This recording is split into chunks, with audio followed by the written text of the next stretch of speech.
perhaps a time in life where you've said, hey, eating habits zangu may change. Hey, maybe I am growing thin or big because eating habits zangu.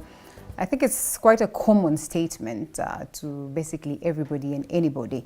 There are instances where you say, I want to have the discipline and make sure that I eat proper.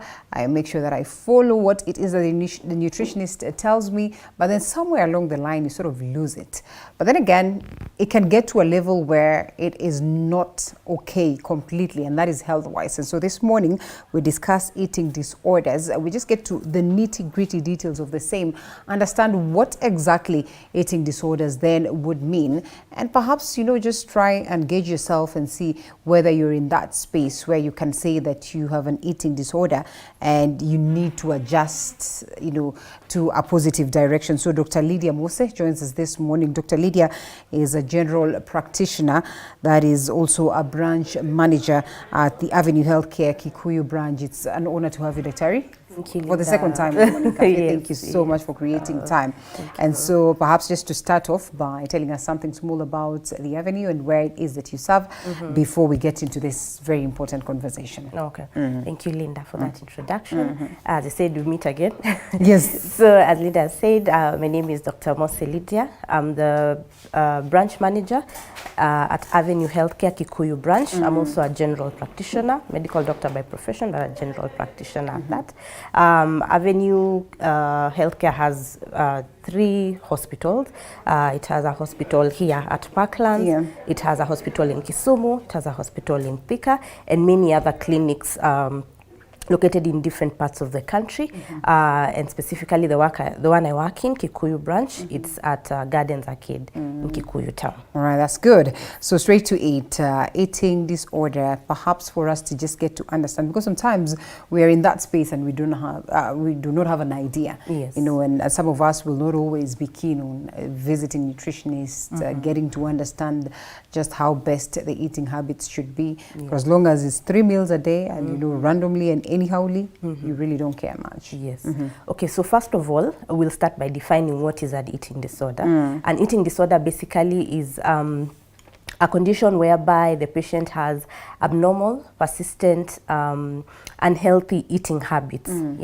Of course, you can miss meals in a day because of your busy schedule and whatnot. But with eating disorders specifically, as we'll come to see later, you engage in maybe abnormal excessive eating or abnormal restrictive intake in your diet. So there are 3 most common types of eating disorders. We have anorexia nervosa, bulimia nervosa, and binge eating. So we'll see the difference. Most of the times they are similar in the symptoms, but with anorexia it's more of a restrictive kind of disorder, while with bulimia it's more of a binging kind of disorder. Basically, just so that people understand what I mean by binging. Binging is by definition excessive indulgence in something, and in this case, because it's eating disorders, excessive indulgence in eating. And then these patients usually now involve themselves in what we call purging. Purging is now excessively ridding yourself of unwanted substances, mostly in an unhealthy way, and we'll discuss that later. But in a nutshell, that's what we mean by eating disorders. At what level can we classify then some of these occurrences as eating disorders? There are times where the pressures of life get you to that space, and I think I started by saying that maybe everybody of us has gotten to that space where they felt like, well, I think I officially have an eating disorder. Well, based on their lifestyle, based on how they balance their time. For instance, I'll tell you, I've been doing the morning show for quite a while. If I'm to be told, do the evening show, adjustments are there automatically. Perhaps they would affect how I eat. And I mean, the same way when I got to doing the morning show, there was some bit of adjustments that, got me not following the usual schedule of eating. At this point, do you clear this an eating disorder, or maybe it should be something that is long-term over a certain duration? So as you've said, I think to answer your question, I'll answer it by saying the signs and symptoms of an eating disorder, because just because you skipped a meal doesn't mean you have an eating disorder. So when you find someone who regularly skips meals, the meals are available available to you, but you skip them on purpose. Because like with people with anorexia, you find that they have, first of all, an abnormally low body weight, and then they have a very distorted negative image of themselves, and then they are excessively preoccupied with how much they weigh, how they look, their body shape, and all that. So you find that because of that, because they're preoccupied with all that, how do I look, am I fat, am I whatnot, they skip meals intentionally. You're given a meal, but you skip. You find someone who maybe you're at the dinner table, you're having your dinner, but they disappear all of a sudden, you can't see them, so they skip meals intentionally. And then you find that the opposite of now the restrictive aspect of it, someone who indulges in excessive eating, like for bulimia now, you eat a lot even when you really don't have to, you're not hungry, maybe you just had breakfast, and then a few minutes later you want to now eat maybe like 3 plates of food, you know, you don't really need them, but you just eat and eat and eat. Also the same case applies with binge eating, and then you disappear all of a sudden after that excessive eating, you disappear maybe to go and vomit, and then maybe you find that after you're full, you've eaten your full, you still continue eating even after someone can clearly see you're obviously full. So that's when you can say now that is an eating disorder, but not the normal kind of restrictions. So eating at the right times, so to speak, the right portions, but perhaps foods that are not balanced nutritionally. Is that a disorder? No? No. So for people with eating disorder, you find that they're extremely preoccupied with like specific diets. Someone who's like, I'm a vegetarian, I'm not saying vegetarians have eating disorders, but you know, you find someone who has like hardline stance on, I will not eat this, I will not eat meat, I will not eat any kind of, you know, like I won't eat bread, I won't eat rice. They have like hardline stance on what they will not eat. They're like preoccupied with what they eat, and they will be like, no, I will not eat this and this. You know, you can see they're excessively like obsessed with what they are eating, not the healthy one that you can say maybe you're avoiding wheat because maybe it makes you bloated, or maybe you avoid dairy because you're lactose intolerant. No, not those ones. This one, it's like sort of an obsession almost with what they're eating. What they're eating. Yes. All right, and so it gets to a point where then we want to understand you are on alert, and maybe you've been through a stressful moment, and you got yourself to, you know, a space where one can say there's a problem with eating, when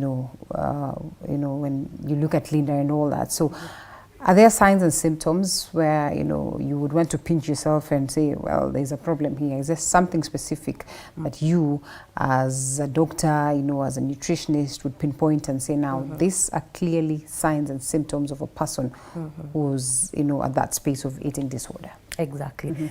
So let me begin by saying eating disorders mostly happen in late teenagehood years and early adulthood years.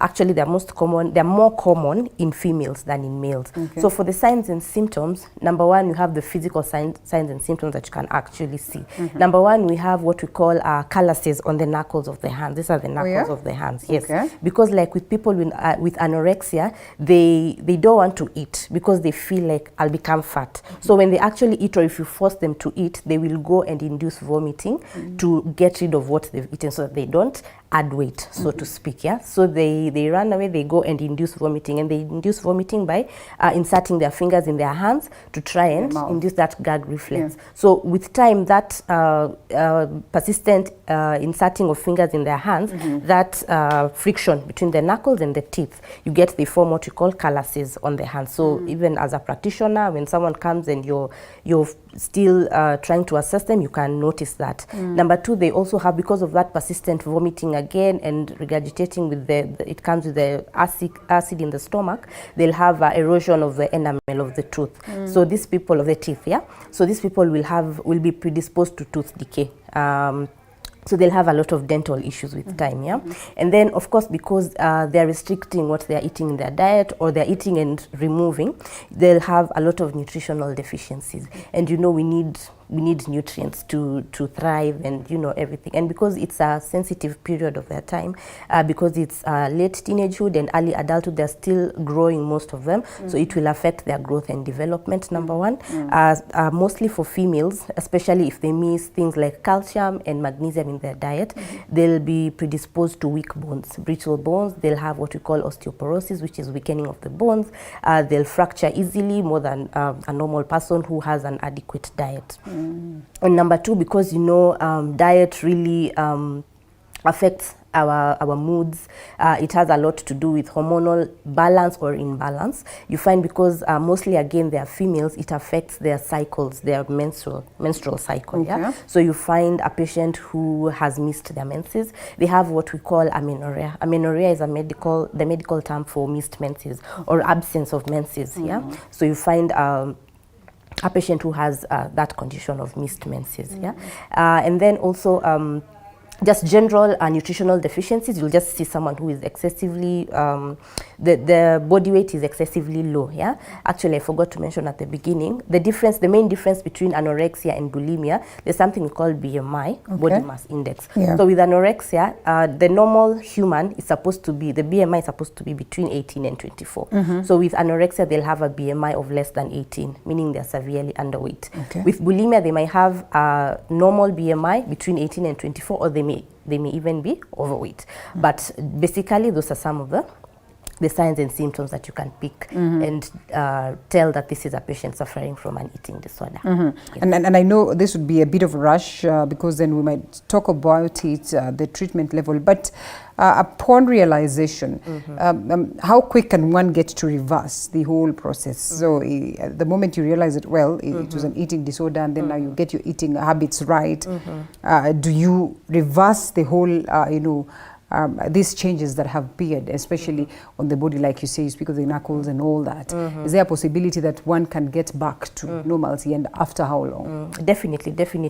And it also depends on the severity, the stage at which you encounter the patient. There are some who it's just begun, maybe it's a teenager going through stresses at school, they're being bullied for their body weight, so you can intervene quickly and of course involve the parents, and you can intervene and actually find a solution and get them back to normalcy. But there are those who come when they've really gone far. They've starved themselves, the organs are shutting down. You know, it affects so many organs in the body once you starve yourself of the nutrients that you're supposed to have. So there are those who come when they're really severely ill. You can actually die from, starving yourself, overstarving yourself. So it depends on the stage at which the patient presents. If it's early on, it can be reversed. If it's later on, of course, they might need things like admission and monitoring and treating other coexisting illnesses that they may have. So it really depends on the stage at which the patient presents. So you said that roughly there would be the acute stage and the more severe stage, perhaps standard stage and all that, or maybe the beginning. Yes, the beginning or the end, where someone is actually on the brink of death because they've really overstarved. At what point would you vividly start realizing some of these signs and symptoms?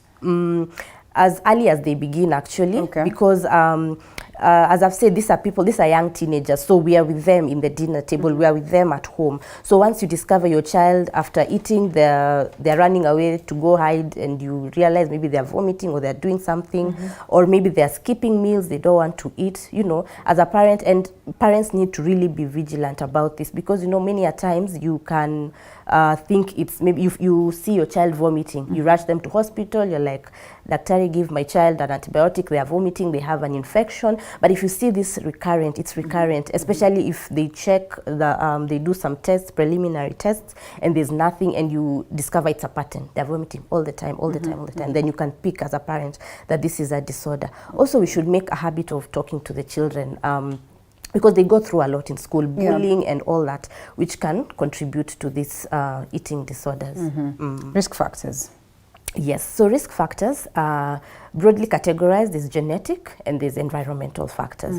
So genetic is self-explanatory. There are people who are genetically predisposed to have an eating disorder, maybe because a member of the family before them had it, maybe their parent or their siblings, so they are genetically predisposed. Environmental factors, the most common is stress, stressful environment. And because again we are talking about young teenagers, young adults, maybe at school they're being bullied, they're being told, their other their peers look a certain way, so they're being told, how do you look, why are you fat, why are you like this, so that's those stresses of life. And in young adulthood, the stresses of life, nowadays people are have very easy access to social media, and social media has really contributed to a lot of eating disorders, because you see celebrities who look a certain way, which is perceived to be the ideal body weight or body shape, body size. So there's that pressure. I want to look like so and so, so that I can be maybe more attractive, so that I can have more friends, or I can be more marketable in the job industry, you know. So those are some of the really most common factors or risk factors that lead someone to develop an eating disorder. Yes, and of course other mental disorders, because you find that most of the time eating disorders are accompanied by other mental disorders, most commonly anxiety, depression, and what we call OCD, obsessive compulsive disorder. You find people who they're perfectionists, so they have to maybe my waist size has to be a certain like 29 inches. Anything more than that, you start vomiting, you start inducing to get rid of whatever you've eaten, or I have to maybe my hips have to be a certain size, you know, things like that. So other mental disorders can also predispose one to an eating disorder. So what would be the obvious complications attributed to this? Foremost, because it's a problem with nutrition. Either you're not eating enough, or you're eating and getting rid of whatever you've eaten. Health complications, definitely. Like what I've mentioned, bone disorders, because you're getting rid of nutrients that help to form and strengthen your bones. So things like osteoporosis, as I've said, your bones weaken, they can fracture easily and faster than a normal person. You can have those dental issues because of the persistent vomiting, and that acid eroding the enamel of your teeth. You can have those menstrual disorders, which maybe eventually can lead to fertility disorders, and of course not to mention the social side of it. You know, once they get preoccupied with all these perceptions of how do I look, how much do I weigh, what is my shape, it can affect how they interact with people, their social interactions, maybe at school if it's a teenager, their interactions with their peers. It can affect their performance at school, their academic performance, and with the young adults, it can affect their work life. You know, maybe you're not performing well at work, you're coming late because you spent an hour looking at yourself in the mirror, trying to see how much do you weigh. So it can really affect someone in that way. Also, they can resort to substance abuse to try and, you know, mask those negative emotions that they have. So they develop what we call substance abuse, substance-induced disorders. And then, of course, last but not least, it can even result to death, suicide, and someone just dies. Just how common are these cases of disorders, say for the country, or based on your analysis, if you've dealt with any? And one would want to ask, do you then go and see the doctor once there's that feeling that it could be an the eating disorder? And I mean, could you say that most of the people are on alert when this is happening on to them? So in our setup in Kenya, it's not so common. Most people actually associate it with the West. It's a problem of maybe the whites or something like that. So in our setup, I think it's there, but people are not aware that this is an eating disorder. For example, as I've said, maybe a parent notices that the child runs away to go and vomit after meals, or maybe they're having diarrhea. So, you know, it's very easy for a parent who is not a medic to maybe have a misconception and see maybe they have a stomach bug, that's why they are vomiting and having diarrhea. They might not actually pick up that this child has an actual eating disorder. So it is there in our setup. It's just that the awareness is not there, especially with the parents. They are not aware. They don't have that knowledge to discern and know that this is actually an eating disorder. It's not maybe like a stomach bug, or maybe they're just having loose stools and vomiting because they have an infection. But it's there in our setup. All right, and one important question here, can this then be attributed to some certain personality traits, whether it's anorexia nervosa or the other one? Yes, definitely, because as I've said, it can coexist with other mental disorders, like depression, anxiety, and OCD. Other people like people with type A personality. You know, type A personalities, people with type A personalities are overachievers. They are preoccupied with being perfect, being go-getters, achieving everything and doing everything, like being heroes and wanting to do everything by themselves. So they can be predisposed, yes, and most of the time, people with type A personality will have that OCD. So as a result, they can be predisposed to the eating disorders, yes. All right, well, Dr. allow us to take a quick short break. Yes. And a lot of questions coming here. We all, I think, agree that at some point you get to that space where you can clearly tell you are not eating as you are used to, and maybe there's need to make the adjustments. One would ask, is it at this point that you seek medical advice, or you just try and adjust things backwards to the way of life that you're used to? We take a short break and then we come back on that.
Ultimate in coastal living along Links Road, Nyali, near Mamba Roundabout.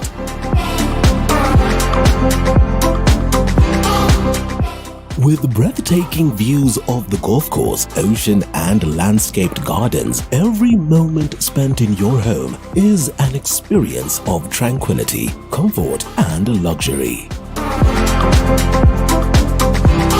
Every detail of your spacious, fully furnished apartment has been designed with your comfort and style in mind, with open-plan living spaces, high ceilings, and elegant finishes that exude sophistication and relaxation.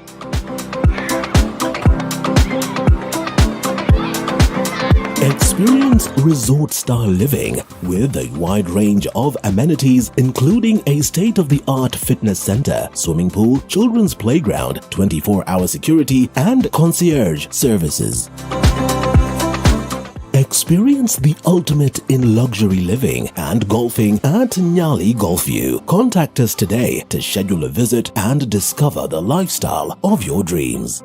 Nyali Golfview Residence, luxurious accommodations inspired by the Indian Ocean. You are watching TV 47, the home of untold stories.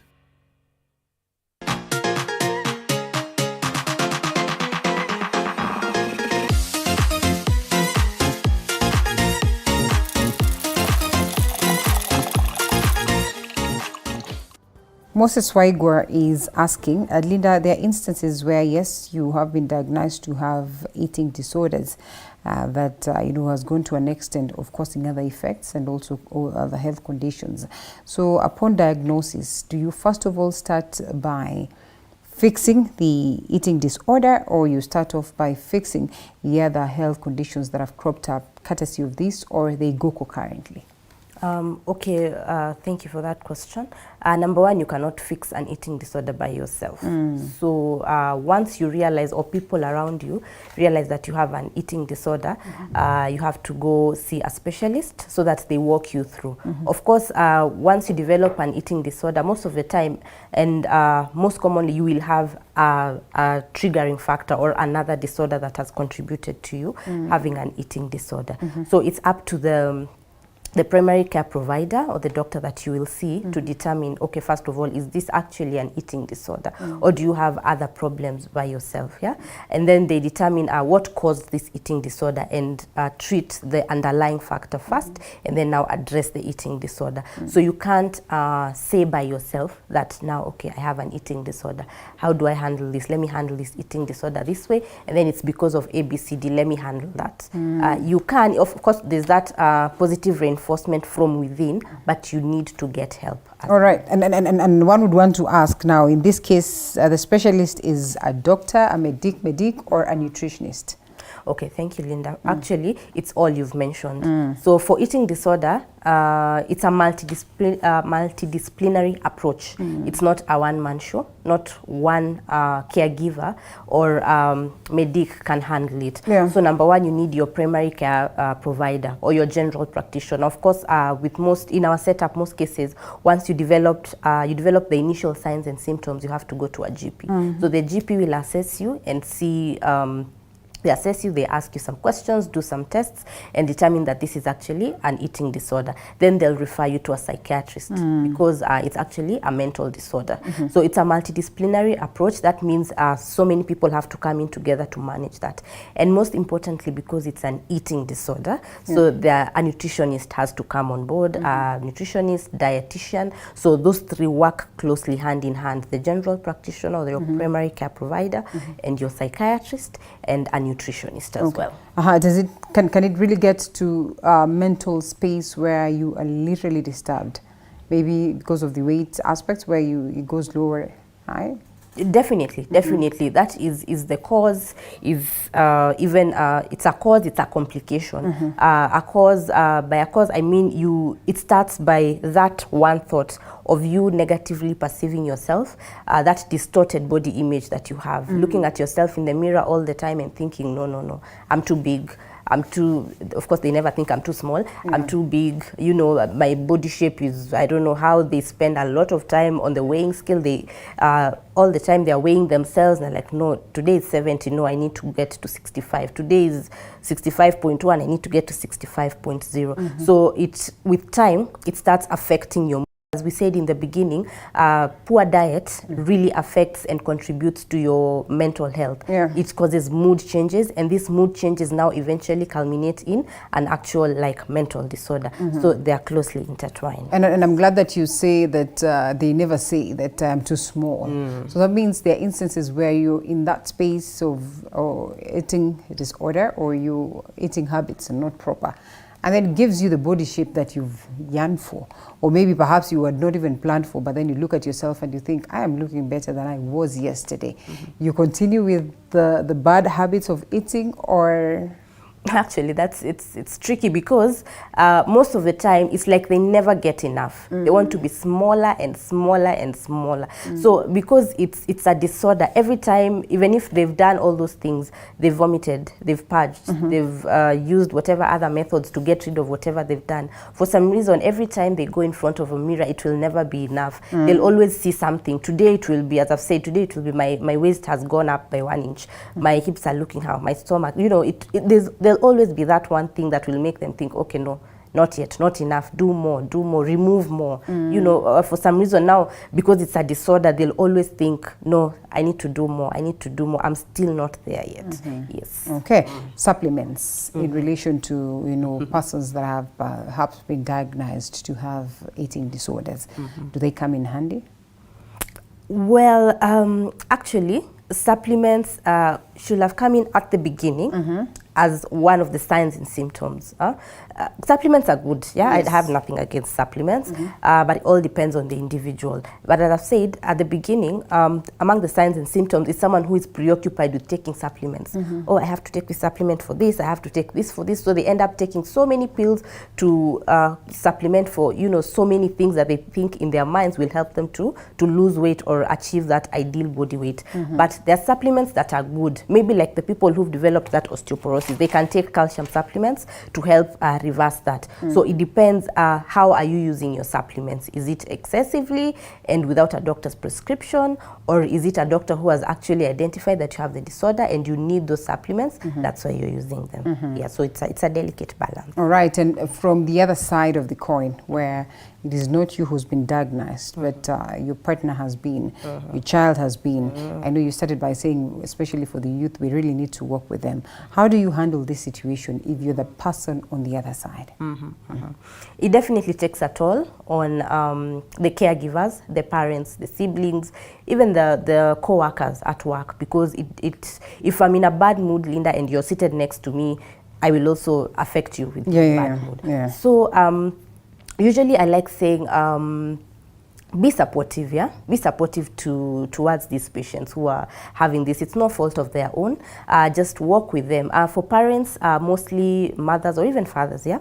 I encourage parents to get to know your child, you know, get to talk to them. How are they doing? How is school? You know, you can actually pick up so much. There's a lot of information that you can pick up from a child, but just sitting down and making your child your friend. Talk to them. Are you being bullied at school? How are your grades? Of course, you'll see grades. Maybe if this was a bright child, their grades are going down. Sit with them, talk to them. They might open up, and you'll actually see that this is not, as you said, this is not a stomach bug. This is not an infection. This is actually a mental disorder. And of course, we should learn to reinforce a positive body image in our children, especially the ones who maybe are suffering from these disorders. You know, it all starts at home. At that stage of growing and developing, they're very delicate. What you tell them can really make or break them. So if it starts at home, as a mother or as a father, as a sister, brother, you have that habit of really putting someone down, telling them, you know, you're overweight, you look funny, how is your body shape? It will get to them, to their brain, and they'll start thinking, oh, maybe I'm overweight, maybe I need to do something about it. So as caregivers, we need to learn to have that positive reinforcement. Learn to tell your child, you're beautiful the way you are. You know, whatever shape you are, however much you weigh, you're beautiful the way you are. And reinforce that in them. You know, it will start sticking in their head, and they'll start affirming it to themselves that I am beautiful, I am enough, my body shape is fine, there's nothing wrong with me. And that one will go a long way in preventing these eating disorders. And I'm glad that you say preventing, because prevention is where we come. And you also mentioned that at some point in time it could be genetical. And so when you're alert, because there are people who are always keen to understand the history or the medical history in their very own lineage, do you suppose it becomes easy for someone to, you know, strongly overcome such if really it was meant to be? In this time and age of technology and all that, yeah, you can really overcome. There's nothing that is impossible. It's all about your willpower. Are you willing? Are you aware, first of all, that you have a problem, and then you discover you have a problem? Before it even gets to a point where it's diagnosed, can you say, now I have to be on alert because at some point in time my mom was at this point, and I don't think I want to get to such a space. Is it possible to say that I can prevent this?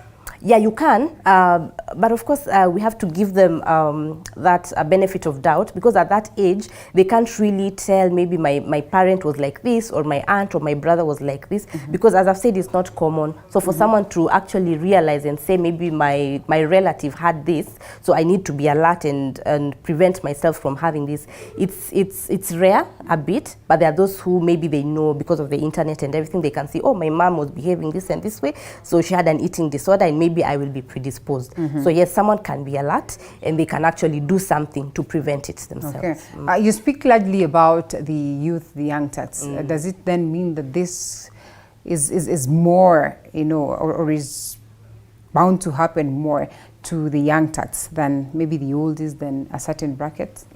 It can happen to anyone, but it's just more common among the young people, young teenagers, late teenagehood and early adulthood. But anyone can get, I can get, you can get, someone in their 40s can get an eating disorder, but that's just the age group where it's most common, but anyone can get it. Okay, and so the prevention aspect of it, So for prevention, I think I've touched on two of them, but we'll just go through them again. Yeah. Number one, we usually encourage parents, because at this age they emulate a lot what we do. You know, their mom is their role model or their dad, so they will do what their parent does. So avoid restricting yourself in front of your child. Avoid dieting, avoid having those hardline stands in front of your child, because they will copy what you're doing. And they will also, without knowing, they'll also find themselves developing or getting into the habit or developing an eating disorder.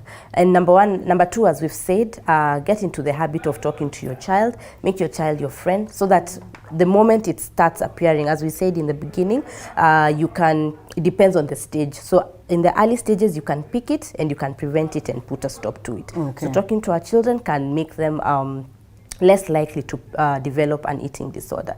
And also, again, as you said, number three, learn to be that positive reinforcer, be their cheerleader. Tell them you look nice, you're okay the way you are. You don't have to do those extreme measures to, get a certain body weight. Learn to just positively talk to them and make sure they have a high self-esteem by themselves. Okay. And of course, lastly, I usually always tell people, make your doctor your friend. Yeah, have a contact somewhere, a doctor whereby you can ask. Once you start picking those early signs and symptoms, you have a doctor on call whereby you can call them or even take your child in to go and see them, so that you pick it early before it goes to severe cases. Okay. All right. Treatment. Very, very important. Yes. Because then these are some of the conditions that you get, and they sort of almost get you off balance and surprise you.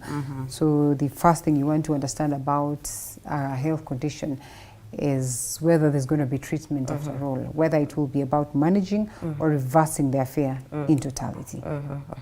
Okay, so there's no cure, there's no medicine that can cure an eating disorder. So it's all about, as you've said, managing. Managing, number one, the underlying cause, managing those urges, as we've said, that urge to overeat, or that urge to vomit and purge and binge eat and things like those, yeah? So the treatment, as we always say, with most mental disorders, is two-step, yeah? So there's either psychotherapy or what is commonly known as talk therapy, and then there's pharmacotherapy. Pharmacotherapy is now actual medicine, taking actual medicine. So for psychotherapy or the talk therapy, we have two broad categories. We have family-based therapy and cognitive behavioral therapy. I'll explain. So for family-based therapy is basically whereby you involve the family at large. You involve the siblings, the caregivers, or the spouse. Whatever treatment you give them, whatever maybe the nutritionist says you have to adhere to a specific diet, the family is there to listen to that. And when you go back home, they're there to ensure that you follow whatever you are told to do, whatever you are told to eat, and all those modalities that you are told. So that's what we mean by family-based therapy. Then we have what we've called cognitive behavioral therapy. It's basically whereby you sit with your doctor and they teach you to how to read your moods, how to those feelings that make you feel, I want to eat, I want to eat more, I want to eat more even after you're full. To learn to control, to really be in control of your emotions. We won't delve into that, we'll confuse them, but it's called cognitive behavioral therapy. So those two are what we categorize into psychotherapy. And then the second one is pharmacotherapy now, where you're actually given medicine. So because we've said most of the times it coexists with other mental disorders like depression, anxiety, and OCD. So maybe there will be need to manage those other conditions with the actual medication.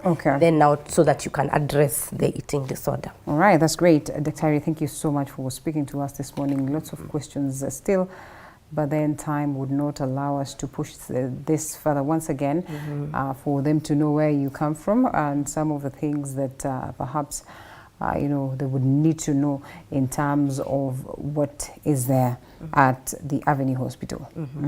So at the Avenue Hospital, of course, anyone can feel free to just walk in.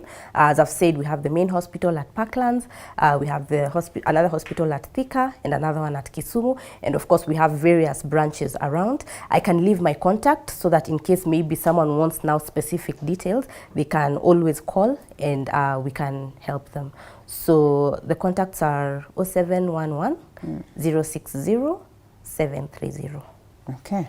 Yes. All right, and someone here says, before Dr. Harry goes, they say treatment or managing appears to be very expensive. Is this under some of the entities, of course, under the insurance covers? With most insurances, it's an exclusion. There's something called exclusion, whereby it means the insurance won't cover. But once you come to the hospital, of course, we won't we'll tell you more. We won't have like difficulties treating you. But of course, once you come to our hospital at Avenue, we will take care of that. We will give you now direction on what to do if maybe the insurance will not cover your condition. We will sort you out. All right, let's see whether there's one more question that is here. What percentage of patients reach full weight restoration? This one must be a medic, yeah? And I think now getting back to the aspect of restoration, and especially for those ones that are, it's about anorexia nervosa, right? So restoration, like we said, in terms of the after effects of this will always be in totality. Like I'd look at my fingers like this and they're back. So nothing is impossible, yeah? So as you've said, it depends on the stage, yeah? If we pick it early, all those things that have happened, the hormonal imbalances, nutritional deficiencies, those ones can be dealt with and you'll go back to normalcy. But as I said, if it's really severe, if it has gone to the severe stages, then you might need to be admitted in hospital, you might need to, you know, there's some more interventions that may need to be done, but there's nothing that is impossible. You can recover from it. How do you adjust bit by bit? Because I'll tell you, like say for a week, if I find myself, you know, feeling hungry at around 12 as opposed to 10, the usual time. Once we realize there's a problem, it becomes hard to outrightly adjust. So how does one get there? Outrightly or bit by bit? Of course, it's bit by bit. There's nothing that you wake up today and you don't have an eating disorder anymore. And that's where we repeat that you cannot do it on your own. You can't wake up and say, now I'm going to manage this on my own. I'm going to reduce this bit because you have a disorder. You're actually eating, you have unhealthy habits because you have a disorder. So you cannot do it alone. You need the help of your primary care provider to do it, but it is possible. It's possible. All right, well, that's great. Thank you so much. Take home. Very important, especially when it comes to the subject of the day. Take home, I will address the root cause and just tell anyone who is maybe dealing with an eating disorder, because I know it stems from what you think about yourself. It starts from that negative body image. I'd like to tell anyone who's listening that they're enough, they are okay the way they are, they are beautiful the way they are, they were beautifully and wonderfully created, so they don't have to do any extreme measures, you know, to get a certain body weight or body shape that is perceived to be good out there on social media or in the world in any way. They are beautiful, they are enough the way they are. All right, and someone is asking whether you offer this treatment at Avenue if a patient were to come for the same. Definitely. We have psychiatrists on board at the Avenue Parklands, so anyone can just walk in and they will be helped. Yes. And of course, on health matters, I always try my level best to make sure that I speak to the people most of that and ask. We have a caller online, Joseph from Kirinyaga, for the very same conversation. Joseph, good morning. Good morning. How are you? I'm very fine. Yes, you have a question for the doctor? Yes, I do. Please. So I eat 3 times a day, but I feel I need to cut weight, so I changed my weight to 2 times a day. Does it have any implications on my body? Did you hear it? So he says he eats 3 meals a day. He's cut. He feels he wants to eat more, or he wants to cut. I think to cut. To cut. Oh, okay. All right. He's now resorted to doing 2 meals a day. So it depends on number one, those 3 meals you're eating. What quantity are you eating? Yeah, 3 meals a day is actually the standard. People have 3 meals a day. Yeah? So if you're eating those 3 meals, but you're overeating in each and every of those meals, then that is a problem. But also there's that that aspect of just wanting to be healthy. You know, so now I don't want people to feel like if you feel like you want to cut down on whatever you're eating, you have an eating disorder. It's actually good sometimes, because sometimes maybe you may realize you're eating unhealthy, or you need to cut down maybe on sugar or maybe toxic substances, and it might be for your own good. So I don't want people to start feeling now, if they feel they want to restrict, it's an eating disorder. So if they feel they want to cut down, maybe because they've been told they have a health condition that needs them maybe to reduce their weight, then that is fine. Yeah, that's okay. All right, I hope you've been answered, Joseph. Thank you so much for calling in. You still can speak to us. We have about 3, 4, 5 minutes with Daktari here for you to ask all the questions that you have. And there's a lady by the name Rose who's asking, how then do I sit my child to, you know, just speak to them about their eating habits? Because I have really had struggles with my little one in terms of, you know, their eating habits, and I feel like we're not headed correct. And at what point then will I say that I need additional help? Thank you, Rose, for that question. First of all, it's your child, so you don't really need to fear them because they're your child. So you can sit with them and talk to them. And of course, because I've kept saying parents should not maybe say this is something else, so let's ignore the eating disorder. Sometimes also maybe it's actually a health condition. Maybe they actually have that stomach bug, that's why they're having the vomiting and the loose stools and all that. But as I've said, the quickest way to pick it up is something that is repetitive. Every day they're vomiting, every day they're skipping meals, they keep telling you, Mommy, I don't like the way I look, I don't like how people at school tell me I weigh a lot and all that. So you can pick it from the signs and symptoms that we've said, but you can't don't fear your child, just talk to them, make them your friend. Once it just comes naturally, then also it will be natural for the child to open up to you if they are going through something negative. All right, Dr. Lydia Mose, thank you so much for speaking to us this morning. Thank you. On Morning Cafe, the conversation on Jen from Kiambu is calling. Jen, good morning. Good morning, Jen. Good morning. I can hear Jen from the other side, but I can't hear her in studio. Question. Yes, Jen. Is there a preferable meal that you can skip between breakfast, lunch, and dinner? Is there a preferable meal that you can skip? Yeah, you can say, like, now I'll not do dinner because I want to cut weight. Yeah. I think it all depends on your work schedule. Maybe if your work entails, like you've told me, you are here very early. If your work entails, maybe you have to be here at 4. Maybe you can skip your breakfast, then compensate with lunch and dinner. There are people who maybe they have a normal day, starts at 8, they take their breakfast, then maybe when it's lunchtime, they're in meetings, they're busy, they don't have time to eat the lunch. Then it's fine, they can compensate with dinner. So there's no one fixed meal that I will say it's lunch, stop eating lunch. It all depends on your schedule. Yeah. But sometimes they say then that, you know, breakfast like a king, I don't know, dinner like a pauper and all that. So how do you as well create that balance? Yes, of course, that is very true. You should, your breakfast ideally should be the heaviest meal of the day. Then you go reducing as the day goes by, because also we don't encourage very heavy meals right before bed because your metabolism slows down and it can bring other complications. So if you can stick to that pattern, if your schedule allows for you to have heavy breakfast, then you go reducing as the day goes, then it's also fine. But if it doesn't allow, don't kill yourself. You can still just find a way to balance yourself. All right. Well, thank you so much. And then I hope that your questions have been answered.